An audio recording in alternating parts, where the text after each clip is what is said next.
Hello, everyone, and welcome back to your daily dose of English, where learning English is easy and fun.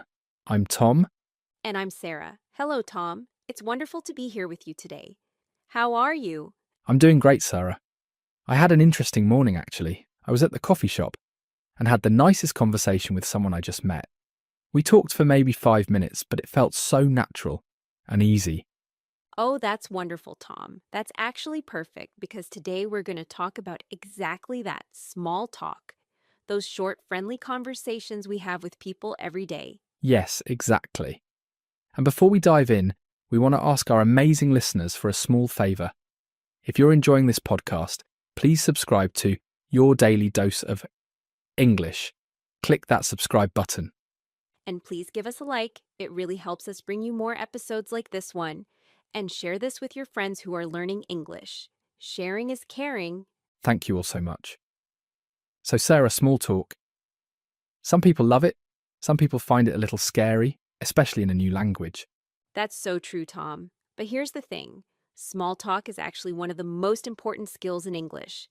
It's how we connect with people. It's how we make friends.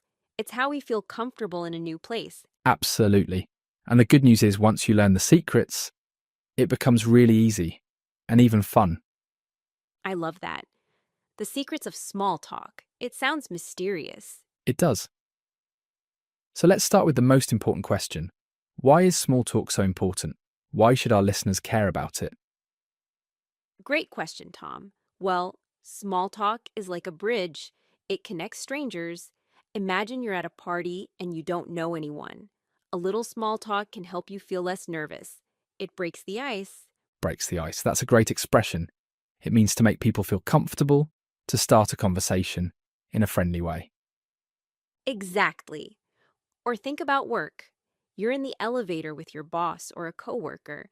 Maybe it's quiet and a little awkward. Small talk can fill that silence and make everyone feel more relaxed. Yes, I've been in that situation many times. The awkward elevator silence. And small talk really does help. Even just saying, nice weather today, isn't it? Can change the whole feeling. It can. And here's another reason small talk is important. It shows you're friendly and approachable. When you make small talk, you're telling the other person, I'm a nice person. I'm interested in connecting with you. That's a beautiful way to put it, Sarah. It's not just about the words, it's about showing kindness and interest. Exactly. So now that we know why it's important, let's talk about how to actually do it. Where do we start? Okay, so the first secret is to choose safe opening topics. Not every topic is good for small talk. You want topics that are light, friendly, and easy for everyone. Safe topics. I like that. So, what are some examples? The most classic one is the weather. People talk about the weather everywhere in the world. It's universal. Oh, yes, the weather. In England, especially, talking about the weather is like a national sport. It really is. So you can say things like, beautiful day today, isn't it? Or, wow, it's really cold this morning. Or, I heard it might rain later. Those are perfect examples. The weather is safe because everyone experiences it. Nobody will be offended if you talk about sunshine or rain. Exactly. Another great safe topic is weekend plans. You can ask someone, do you have any plans for the weekend? Or, did you have a good weekend? I love this one. It's so friendly and it shows you're interested in the person's life, but it's not too personal. Right. You're not asking about deep personal things. You're just making friendly conversation. And most people are happy to talk about their weekend. Maybe they went to a movie or visited family or just relaxed at home. And it gives you something to respond to. If they say they went hiking, you can say, Oh, I love hiking. Where did you go? Perfect. That's keeping the conversation going. We'll talk more about that in a minute. So we have weather and weekend plans. What's the third safe topic? Compliments. Giving a genuine compliment is a wonderful way to start small talk. Oh, I love this one. A compliment can really make someone's day. It can, and it's very natural. You can compliment something the person is wearing, like, I really like your jacket, or those are nice shoes. Or you can compliment something they have. That's a cool phone case. Or, I love your bag. Exactly. The key word here is genuine. Don't give a fake compliment. Only say it if you really mean it. People can tell when you're being sincere. That's so important, Sarah. A real compliment feels warm and friendly. A fake compliment feels strange and uncomfortable. It does. And when you give a compliment, the other person usually feels happy and wants to keep talking. They might say, "Oh, thank you so much. I just got it last week." And boom, you have a conversation. Boom! Conversation started. I love it. So we have 3 safe opening topics: weather, weekend plans, and compliments. Yes, these 3 topics are like your small talk toolkit. You can use them almost anywhere, with almost anyone. That's the beauty of them. They're flexible and friendly. Okay, so we've started the conversation. Now comes the next secret. How do we keep it going? Yes, this is where a lot of people struggle. They say hello, maybe talk about the weather, and then silence. Awkward silence. I've been there. It's not fun. No, it's not. So the secret to keeping the conversation going is follow-up questions. Follow-up questions. Can you explain that? Of course. A follow-up question is when you ask another question based on what the person just said. You're showing you're really listening and you're interested. So, for example, if someone says, I went to the beach this weekend, I don't just say, oh, nice, and stop. I ask a follow-up question like, oh, which beach did you go to? Perfect example, Tom. You're digging a little deeper, showing real interest. And then they might say, I went to Santa Monica Beach. And I can say, oh, I've heard that's beautiful. Was it crowded? Yes, exactly. You keep asking questions based on their answers. It's like building blocks. Each answer gives you material for the next question. I like that analogy, building blocks. And it makes the other person feel good because they know you're really listening. Absolutely. People love talking about themselves. When you ask questions, you're giving them the gift of being heard. That's so true. Another tip for keeping conversation going is to share a little about yourself too. It shouldn't be just questions. You want to go back and forth. Right? It's a conversation, not an interview. So if they say, I went to the beach, and you ask follow-up questions, you can also say, oh, I love the beach. I actually went last month and the sunset was incredible. Perfect. Now you're both sharing and it feels balanced and natural. Exactly. The rhythm is question, answer, share, question, answer, share. Back and forth like a friendly dance. A friendly dance. I love how you describe things, Sarah. Okay, so we have safe opening topics and follow-up questions. What's the next secret? The next secret is using transition phrases. These are special little phrases that help you move smoothly from one topic to another or add new information. Transition phrases. Can you give us some examples? Of course, one of my favorites is by the way. You use this when you want to mention something new or related. For example, this coffee is delicious. By the way, have you tried their pastries? I use that all the time. By the way, it's so natural. What's another one? Another great one is speaking of. You use this when something in the conversation reminds you of something else. For example, if you're talking about movies and someone mentions comedies, you can say, speaking of comedies, did you see that new Jim Carrey film? Oh, that's smooth. Speaking of, connects 2 topics very naturally. It's like you're showing your brain is following along. Exactly. It shows you're engaged in the conversation. Here's another one. That reminds me. This is similar to speaking of, for example. Oh, you went to Italy. That reminds me. My sister just came back from Rome. These phrases are like magic. They make the conversation flow so easily. They really do. Without them, jumping to a new topic can feel sudden or awkward. But with these phrases, it feels natural and smooth. So we have, by the way, speaking of, and that reminds me. These are the glue that holds small talk together. That's a perfect way to describe it, Tom. The glue. They make everything stick together nicely. Okay, so let's imagine we've had a nice chat. We've talked about the weather, asked some follow-up questions, used our transition phrases.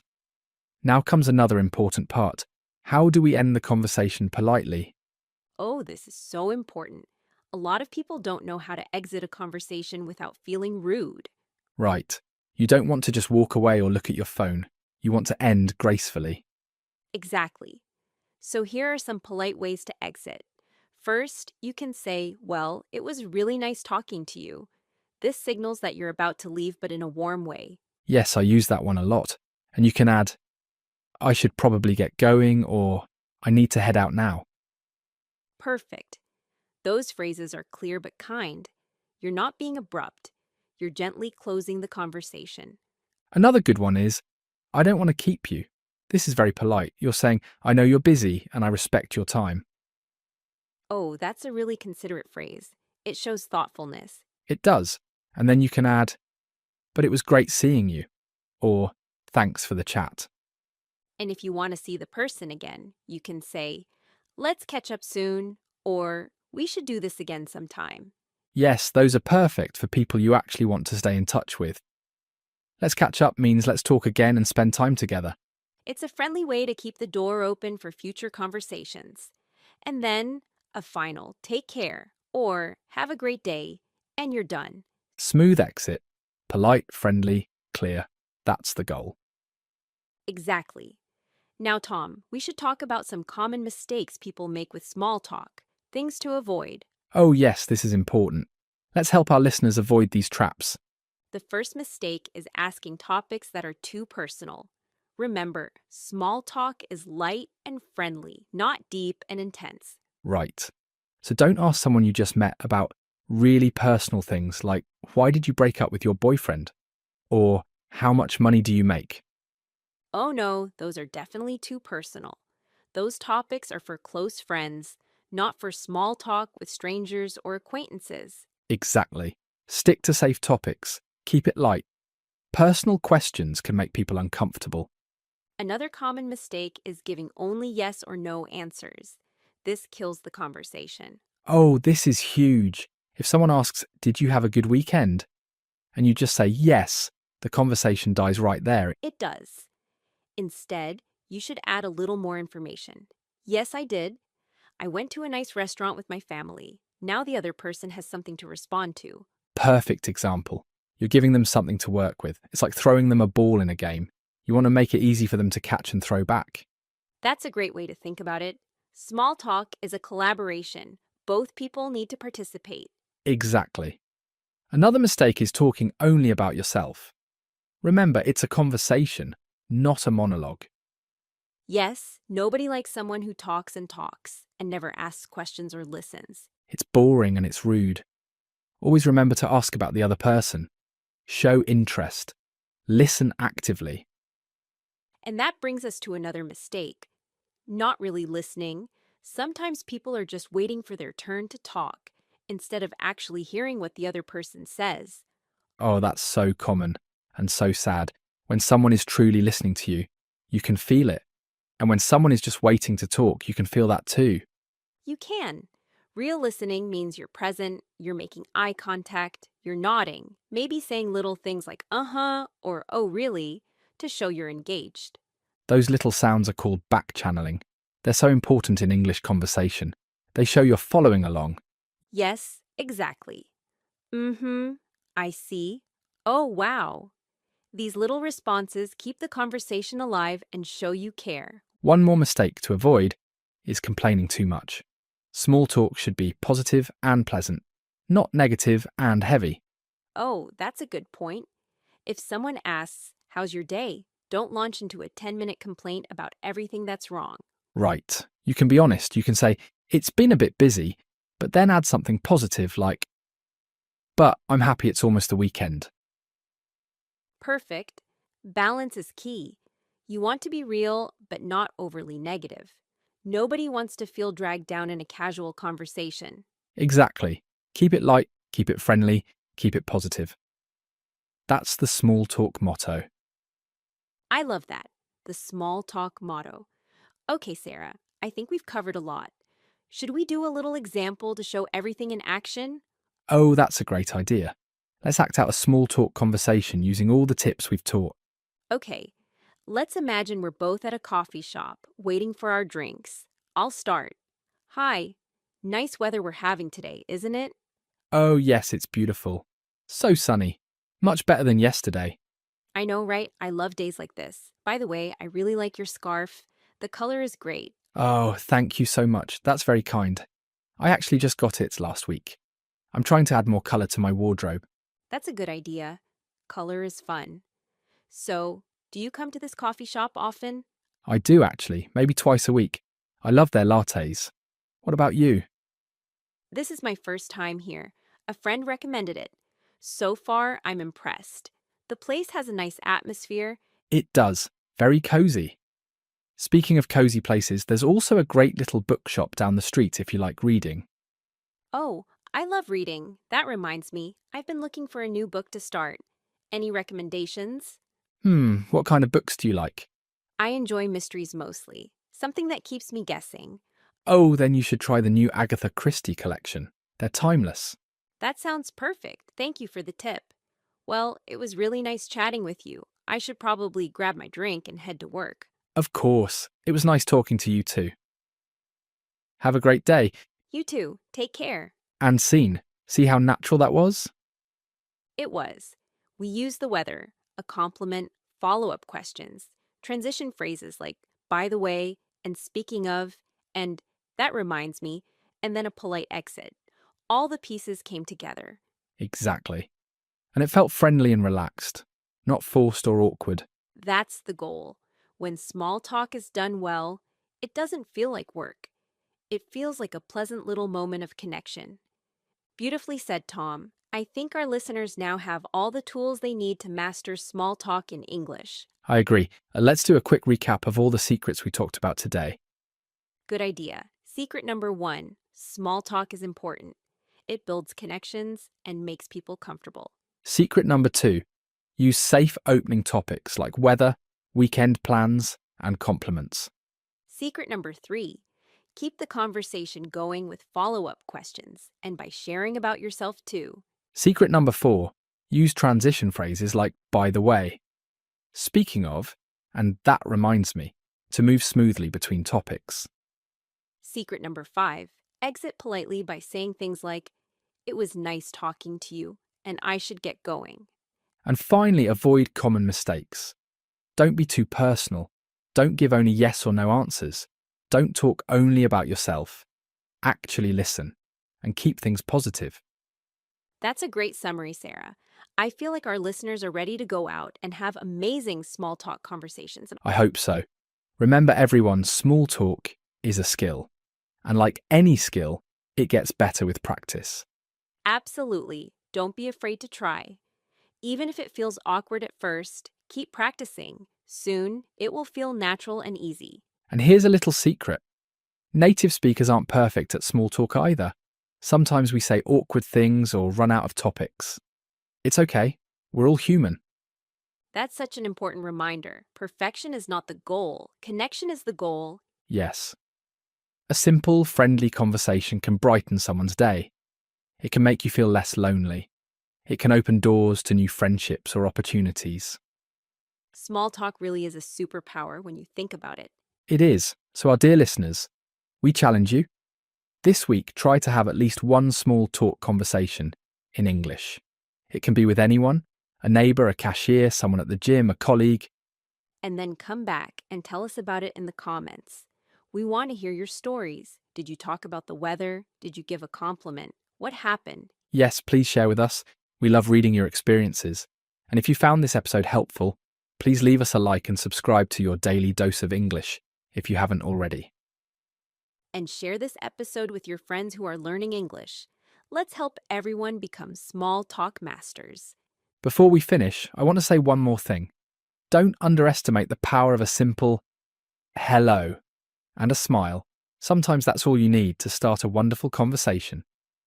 That's beautiful, Tom. A smile truly is a universal language. It is. Well, Sarah, I think that's all the time we have for today. This was such a fun episode. It was. I love talking about small talk. It's such a useful skill. Thank you all so much for listening to your daily dose of English. We appreciate each and every one of you. Keep practicing, keep smiling, and keep chatting. We'll see you in the next episode. Bye for now. Bye, everyone. Have a wonderful day and happy small talking.